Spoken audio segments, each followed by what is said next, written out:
92개 문제 봅시다.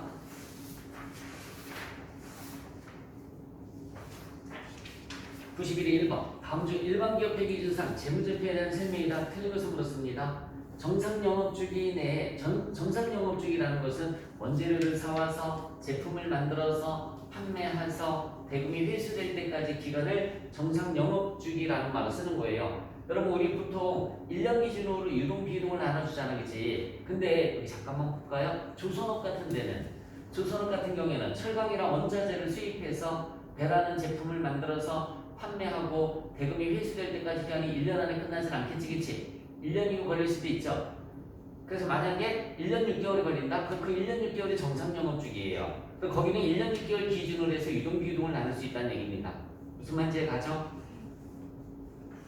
동그라미 1번에 정상 영업주기 내에 판매되는 재무자산은 보고기간 종료일부터 1년 이내에 실현되지 않더라도 유동자산으로 분류한다. 맞아요. 현금으로표 작성 중 사채 발행으로 인한 현금유입 시에는 발행금액으로 표시한다. 맞죠? 당연히 발행금액으로 표시하죠. 발행금액이 돈 들어온 거 실제 돈 들어온 거잖아, 그지? 발행금액 액면가에는 돈이 들어온 게 아니야. 발행금액이 돈 들어온 거죠. 참고로 사채 발행은 재무활동입니다. 상계금지 원칙에 따라서 매출채권에 대한 대선 충당금은 매출채권에서 직접 차감해서 표시할 수 없다. 여러분 그거는 상계금지 원칙이 아니에요. 상계금지 원칙이라는 것은 여기 잠깐만 볼래? 대여금과 차입금을 상계하지 마라. 정기예금과 은행 차입금을 상계하지 마라. 이자 수익과 이자 비용을 상계하지 마라. 무슨 말인지 개념 이해가세요? 계정 과목과 계정 과목 어쨌든 그런 걸 상계하지 말아라가 상계금지 원칙인 거야. 이런 거는 상계금지 원칙이 아닌 거예요. 여러분 매출채권이 10,000원이에요. 10,000원. 밑에 마이너스 대선 충당금이 1,000원이 있어요. 그럼 9,000원이 필수가 아닌 얘기 되겠지, 그치? 맞아요? 이걸 서로 상계해서 매출채권 9,000원. 매출채권 9,000원. 네, 이것도 맞고 이것도 맞은 거예요. 이건 상계금지 원칙이 아닌 거예요. 차감 계정을 상계하는 거는. 그러면 여기 건물 밑에 감가상각 금액 들어가지겠지? 빼서 건물 이렇게 해도 상관이 있다 없다? 없다는 얘기죠. 차감 계정을 상계 처리하는 건 상계금지 원칙하고는 관련이 없는 겁니다. 자, 3번 틀렸어요. 자본금은 보통주 자본금, 우선주 자본금으로 구분해서 표시하는 거 맞고요. 2번 매도가능 증권의 최초 취득원가는 얼마인가? 라고 물었습니다. 2021년 재무상태표를 봤더니 매도가능 증권이 150만원이 있었고 매도가능 증권 평가액이 20만원 있었죠, 그쵸? 자, 근데 이번 연도에는 매도가능 증권이 140만원이고 매도가능 증권 평가액이 10만원이 됐죠, 그쵸? 메모 한번 해보실래요? 매도가능 증권은 취득 원가와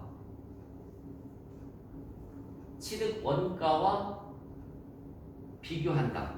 그러니까 평가이익을 구하든 처분이익을 구하든 무조건 취득원가랑 비교를 하는 거야. 자, 여러분 간단하게 그냥 눈으로 보면 답이 나오는 문제예요.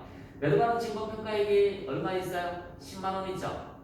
지금 현재 매도가능 증권이 얼마인데? 140만원인데 그리고 취득원가가 얼마가 됐었다는 얘기지? 130. 130짜리가 140이 됐으니까 10만원이 매도가능 증권 평가이익이 된 거죠, 그쵸? 그렇게 취득원가랑 비교를 해주는 겁니다. 답은 1번이 답이 되는 거죠. 답은 1번. 자, 2021년 재무상태표로 가봐요. 2021년도 매도가능 증권 평가액이 얼마였어요? 20만원 있지? 매도가능 증권이 얼마예요? 150인데 그 얼마나 비교를 해야지 20이 나와? 130이잖아요, 그죠? 그러니까 항상 매도가능 증권은 처분이익을 물어도 취득원가, 평가이익을 물어도 취득원가랑 비교를 해주면 되는 겁니다. 거꾸로 계산을 해주시면 쉬운 문제였었어요. 1번. 자, 회계 변경에 대한 설명이 더 옳지 않은 것을 물었습니다. 변경된 새로운 회계 정책은 회계 정책의 변경은 소급법을 쓴다고 그랬습니다. 맞고요. 회계 정책의 변경과 추정의 변경이 동시에 이루어지는 경우에는 회계 추정의 변경 효과를 먼저 계산을 하고 정책의 변경을 나중에 중요하다고 나오는데 바뀌었어요. 네, 정책의 변경을 먼저 계산을 하고요. 중요한 게 정책의 변경이잖아요, 그렇죠? 중요한 정책의 변경을 먼저 계산하고 나중에 추정의 변경을 계산하는 겁니다. 이번에 틀렸고요. 회계 추정을 변경한 경우에 변경 내용, 그 정당성 및 변경이 당기 재무제표에 미치는 영향을 주소로 기재를 해주시면 되고요. 회계 변경의 속성상 그 효과를 그렇게 정책 변경 효과와 추정의 변경 효과를 구분하기 불가능한 경우에는 추정의 변경을 봅니다. 4번 문제를 봤더니 기계 장치를 촬영 방과 교환하였다. 자, 받아 적어주세요. 여기다 써드릴게요. 동종자산의 교환은 동종자산의 교환 제공한 자산의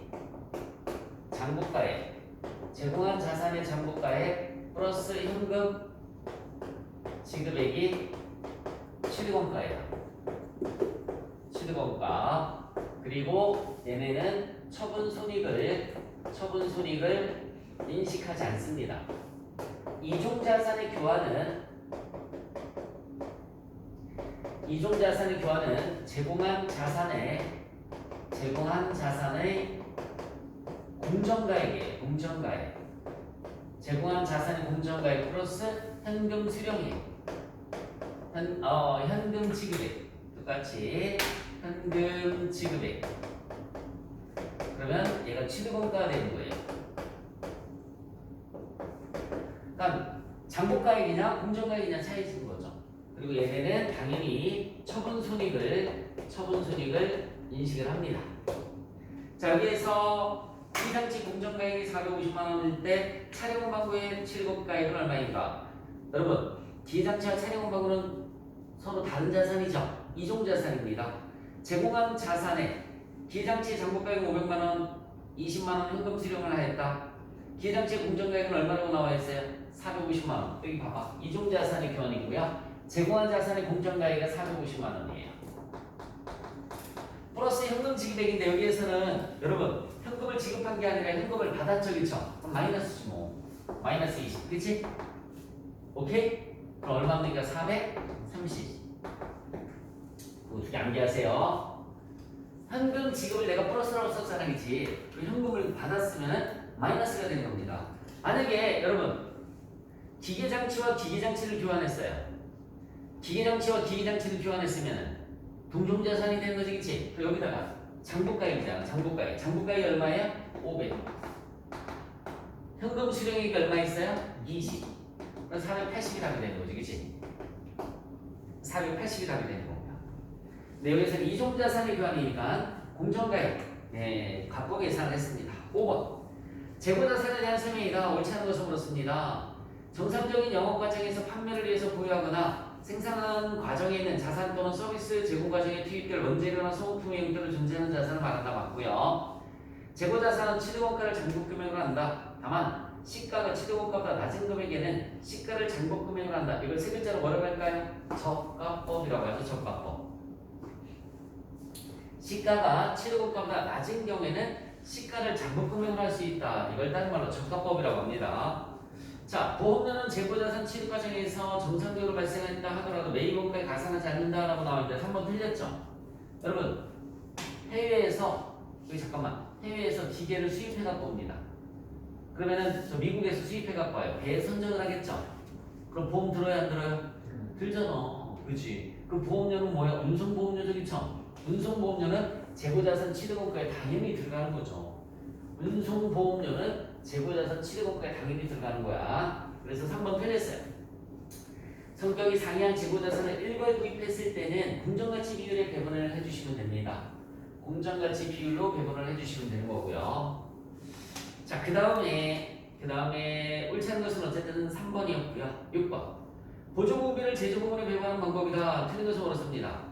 직접 배우법은 보조보험은 상호간의 용역수수를 전혀 인식하지 않습니다. 전혀 인식하지 않는다. 직접 배부법. 일부만 인식하는 것. 배부 순서에 따라서 일부만 인식하는 것은 단계 배부법이라고 하고요.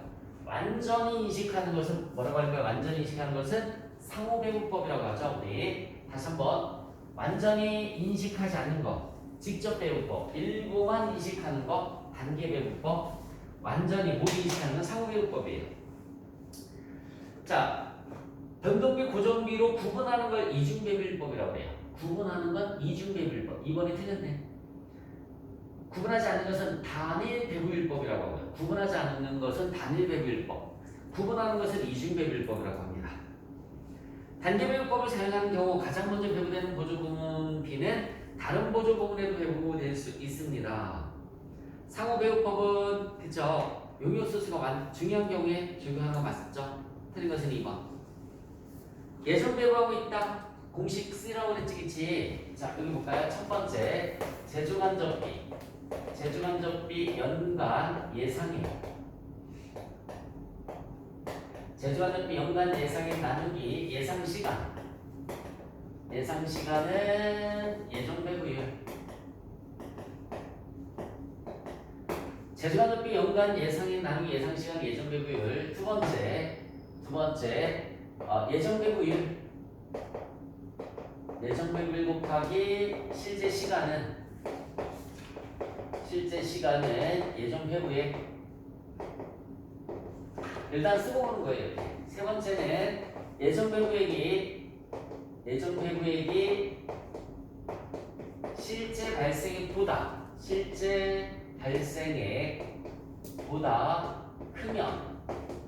크면 과대배분, 작으면 과소배분.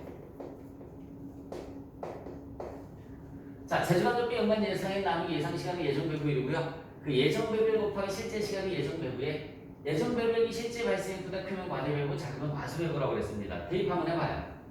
제주간접비 예상금액은 80만원이다. 제주간접비 예상금액은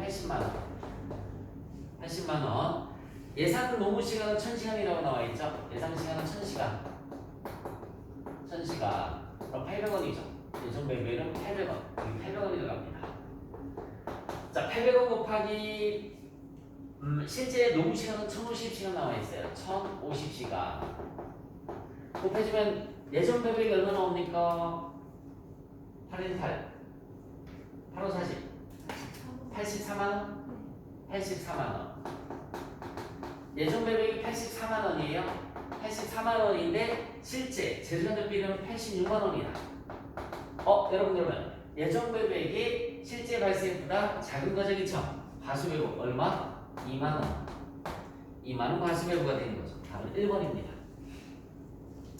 제주간접비 연간 예상액 나누기 예상시간의 예정배분액. 예정배분액 곱하기 실제 시간의 예정배분액. 예정배분액이 실제 발생액보다 크면 과대배분, 작으면 과소배분가 된다고 했어요. 8번. 의사결정과 관련해서 불리한 것이다. 옳지 않은 것을 물었습니다. 관련 원가란 특정 의사결정과 관련이 있는 원가, 일반적으로 변동비를 관련 원가라고 해요. 일반적으로 100%는 아니에요. 일반적으로 변동비를 관련 원가라고 하고요. 비관련 원가는 특정 의사결정과 관련이 없는 원가를 말한다. 여러분, 제가 일주일 쉴래 이런 의사결정을 했어요. 그럼 전기요금 만들어 가겠지, 그죠? 에어컨 안 틀 테니까. 근데 집세는 들어가죠, 그죠? 쉬면 집세 깎아줄까? 아니잖아, 그죠? 그러니까 내 의사결정과 전혀 관련 없이 발생하는 고정비 같은 게 비관련 원가고요. 내가 의사결정을 하면 전기요금 절약되는 대신에 휴가비가 더 들겠지, 그치? 자, 이런 것들은 뭐라고 하는 거예요? 관련 원가라는 말을 쓰는 겁니다. 매물원가는 의사결정을 할 때 어떤 대안을 선택하든지 회복할 수 없으므로 미래 의사결정에 고려하지 말아야 된다. 맞아요. 매물원가를 우리가 다른 말로 역사적 원가, 미래원가를 다른 말로 역사적 원가라는 말을 써요. 과거에 이미 발생한 원가예요. 과거에 이미 발생한 원가이기 때문에 현재 의사결정에 고려 대상이 안 됩니다. 기회비용은 자원을 현재 용도 이외에 다른 용도로 사용했을 경우 포기해야 하는 대안 중 효익이 가장 큰 것을 가지고 우리가 기회비용이다 라는 말을 씁니다. 여러분, 내가 직장 다닐 때 300만원 월급 받았는데 그 300만원을 포기하고 떡볶이집을 차렸어요. 또는 김밥집을 차렸어요. 최소 얼마를 벌어야 돼요? 300만원 이상은 벌어야 되겠지? 내가 포기한 거 이상은 벌어야 되는 거잖아. 기회비용만큼은. 기회비용은 의사결정을 할 때 반드시 고려되어야 하며 재무제표에는 추정액을 주석으로 기재해야 합니다. 여러분, 의사결정을 할 때 반드시 고려되어야 하면까지는 맞지만 그 추정액을 주석으로 기재할 필요는 없죠, 그렇죠? 할 수도 없고요. 4번이 틀렸습니다. 지식계산 세부는 종합원가 계산 제도를 채택하고 있다. 모든 원가는 밑을 쳐봐요. 모든 원가는 밑을 쳤어요. 재료비와 가공비 이렇게 써보시기 바랍니다. 재료비와 가공비. 다시 한번 모든 원가는 밑줄 쳤으면 재료비와 가공비예요. 원래는 이렇게 재료비 그 다음에 가공비 이렇게 나눠서 계산을 해야 되는데 지금 모든 원가는 공정 전체를 통해서 균등하게 발생하고 있다. 밑줄 쳐볼까? 그러면은 공장 전체를 통해서 균등하게 발생되고 있다라고 나오면 환산량으로 계산을 해줘야 되거든요. 그러면 여기 잠깐만 얘도 환산량이고요. 재료비도 환산량. 둘 다 환산량이기 때문에 굳이 나눠서 계산하는 것이 아니라 하나로 합쳐서 제공품 계정으로 계산을 해주시면 되는 겁니다. 무슨 법이라고 그랬어요 지금? 무슨 법으로 계산을 하라고 나와 있어요? 평균법으로 계산을 해라. 자 여기다 써줄게요. 평균법은 차변이 금액 대변이 수량이고요. 수량. 선인선실법은 차변이 수량 금액이고요. 대변은 수량입니다. 아이고. 수량. 이것만 암기를 우선 반드시 하셔야 돼요. 평균법은 여기 봐. 전산쌤이 이것하고 똑같아요. 문제는 평균법은 금액 수량. 선인선실법은 수량 금액 수량. 근데 이제 요 앞자리가 중요한 거지. 여러분 이거 무슨 자리일까? 요 금액 자리는 무슨 자리일까? 기초. 요 금액 자리는 무슨 자리일까? 투입. 여기는 완성 자리죠, 그쵸? 여기는 기말 자리고요. 똑같아. 노란색은 여기 봐요. 이 자리가 기초 자리라고 그랬지? 기초 수량. 이 자리는 무슨 자리라고 그랬어요? 투입. 이 자리는 뭐라고 그랬어요? 완성. 이 자리는 뭐라고요? 기말. 노란색은 똑같은 겁니다. 흰색만 금액 수량. 선인선출법은 수량 금액 수량. 이거 달달달달 암기를 해주시기 바랍니다. 자 그러면 지금 문제는 평균법이니까 여러분 금액 수량이 들어가면 되는 거죠? 기초 금액이 얼마라고 나와 있나 봐봐. 45,000원. 여기 봐요. 45,000원. 기초 금액. 투입 금액은 얼마라고 나와 있나 봐요. 655,500,000원. 두 개 더해주시면 얼마죠? 70만원. 자 이제 대변은 수량이지 그치? 완성 수량이 몇 개 있나 봐요? 700개. 그 다음에 요 기말 수량이 무조건 뭐로 다 들어가라고? 둘 다 환산량으로 들어가라고요. 200개 50%니까 몇 개 들어가면 되는 거죠? 100개 들어가죠. 200개 50%니까 100개 들어갑니다. 두 개 더해주시면은 800개가 되겠네요. 두 개 더해주시면 800개. 자, 나눠봐요. 이제 70만원 나누기 800개 봐. 단가가 얼마 나오나? 70만원 나누기 800개 하면 단가 얼마 나올까요? 64 87 56 8 5 40 875원. 요거를 무릎이 뭐를 물었어요? 기말 제공품을 물었죠, 그쵸? 기말 제공품을 물었습니다. 여기다 곱해주시면 되지. 기말에다가 이렇게 875 곱하기 100개 그러면 87,500원이 나옵니다. 87,500원. 답은 3번이 답이 되는 거죠.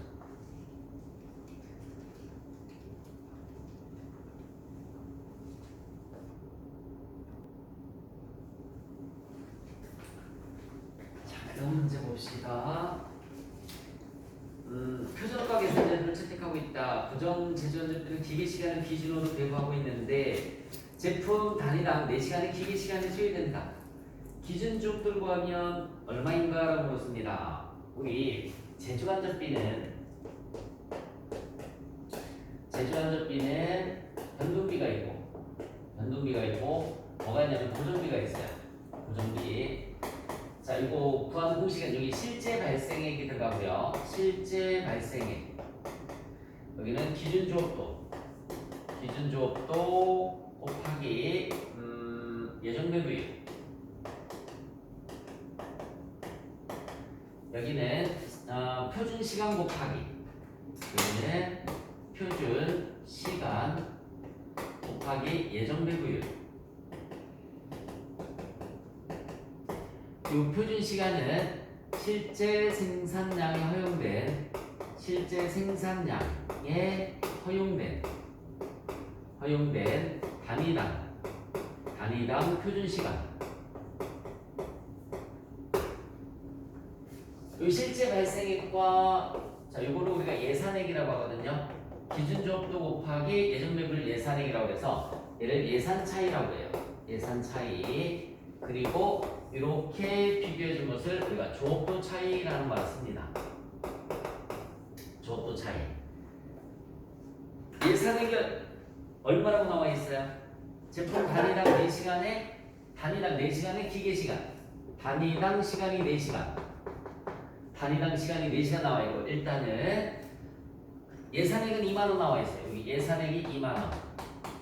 이 자리가 2만원. 실제 생산량은 900단위가 나와 있습니다. 실제 생산량은 900단위. 그리고 곱해볼까요? 900단위 곱하기 4시간 하면 4936, 3600시간이네요. 3600시간. 자, 일단은 제조원료비가 변동비, 고정비가 있다고 했고요. 고정비는 여기 실제 발생액이 들어가시면 되고, 기준조업도를 다른 말로 정상조업도라고 그래요. 물으면 이걸 물었죠, 그쵸? 곱하기 예정 배분은 예산액. 표준시간 곱하기 예정 배분. 자, 요 표준시간은 실제 생산량에 허용된 단위당 표준시간이라고 그랬습니다. 900단위 들어가고 4시간 들어가서 3600시간 들어갔어요. 실제 발생액이 얼마라고 나와 있어요? 21,000원. 여기 실제 발생액이 21,000원.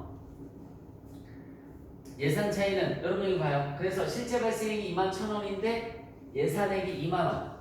내가 예산하고 있었던 것보다 더 많이 발생했지, 그쵸? 그래서 예산 차이는 1,000원만큼 불리한 차이가 생긴 거예요. 플러스가 나오면 불리한 차이라고 그랬으니까. 조업도 차이가 2,000원 불리한 차이가 나왔죠? 조업도 차이도 2,000원 불리한 차이니까 플러스 2,000원이에요. 그러면 여러분 여기 잠깐만 다 나왔어요. 이제 잠깐만 고개 들어보실래요? 얘가 얼마란 얘기지? 곱하기 한 게 얘가 2만원이죠, 예산액이.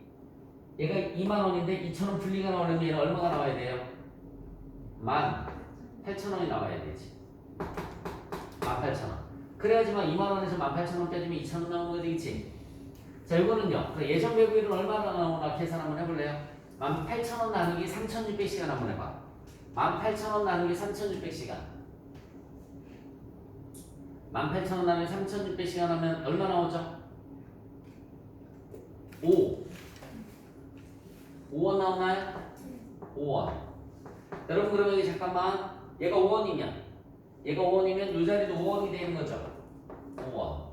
똑같은 거니까. 예정 배분 똑같은 거니까. 그럼 기준조업도 X값 나오죠. X 곱하기 5원은 2만원입니다. X값이 2만원 나누기 5원을 해주면 되잖아요. 그렇죠? 4,000시간이 나오네요. 4,000시간.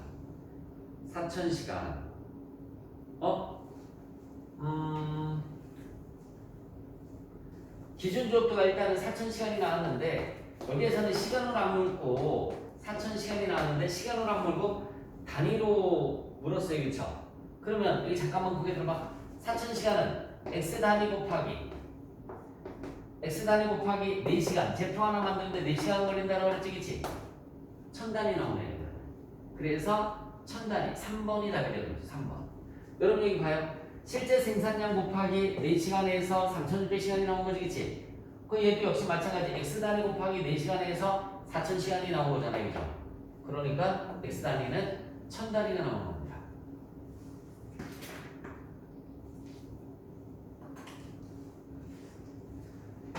표준원가 계산은 많이 어려워요. 그러니까는 자꾸 풀어보는 수밖에 없습니다. 11번. 수입 배당과 임금 불산입 규정에 대한 설명이다. 가장 옳지않은 것을 물었어요. 내국법인이 다른 내국법인으로부터 받은 수입 배당과 임금 불산입 규정이 적용된다. 비상장법인의 출자 비율이 50% 미만인 경우에는 임금 불산이 30%를 적용한다. 여러분 이 비율을 나도 다 못 외우고 있거든요. 그럼 이거 어떻게 하면 되지? 어제 우리 배웠지, 그치? 실무 프로그램 맞잖아, 그치? 수입 배당과 임금 불산입 클릭해가지고 밑에 입력하면 지분율에 따라서 임금불산의 비율 쫙 떠야 안 떠요? 그죠? 예, 그러고 참고하시면 되죠. 프로그램 참고하라는 얘기야. 외국법인으로부터 받은 수입배당금은 임금불산의 규정을 적용하지 않습니다. 그 이유는 여러분 수입배당의 입금불산입 규정을 적용하는 것은 이중과세 조절을 하려고 하는 것이겠지. 외국법이나 우리나라 법이나 뭐 이중과세 그죠? 적용할 필요가 없죠. 그래서 외국법인으로부터 받은 수입배당금은 입금불산입 규정을 적용하지 아니합니다. 배당 기준일 4개월 전에 취득한 주식을 보유함으로써 발생한 수입배당금은 입금불산입 규정을 적용하지 아니한다. 4개월이 아니라 3개월. 배당 기준일 3개월 이내에 취득한 주식은 입금불산입 규정 대상이 아닙니다. 4번이 틀렸어요. 12번 법인세법상 송금불산입 항목에 해당하지 않는 것을 물었어요. 법인이 임원 또는 직원이 아닌 지배주주 등에게 지급한 여비 또는 교육훈련비. 여러분 임원이나 직원이 아닌 주주는 회사 직원이 아니잖아, 그치? 송금불산입이죠.